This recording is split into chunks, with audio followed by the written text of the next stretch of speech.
Hello friends, இன்றைக்கி நம்ம வீட்டில் சுவையான வெண்பொங்கல் எப்படி செய்கிறதுன்னு பார்க்கலாமா?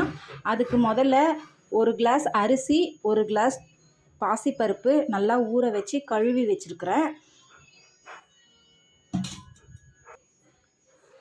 அதுக்கு ஒரு 4 கிளாஸ் தண்ணி எடுத்துருக்கிறேன்.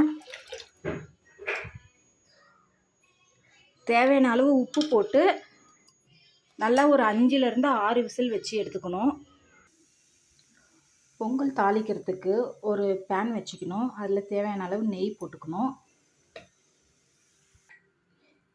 நெய் நல்லா காஞ்ச பின்னாடி ஒரு 10-15 முந்திரி பருப்பு கட் பண்ணி வச்சுருக்கிறேன், அதே போட்டுக்கணும்.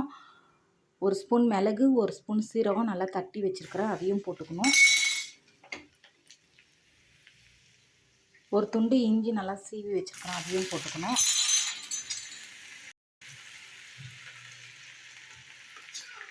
போட்டு நல்லா ஃப்ரை பண்ணணும். கொஞ்சம் கருவேப்பிலை போட்டுட்டு பெருங்காயத்தூள் போட்டு நல்லா ஃப்ரை பண்ணிடணும். ஃப்ரை பண்ணிவிட்டு அவ்வளோதான் ஃப்ரெண்ட்ஸ். இதை அப்படியே எடுத்து நம்ம செஞ்சு வச்சுருக்கிற பொங்கலில் கொட்டிடணும். கொட்டிட்டு நல்லா கட்டிடணும்.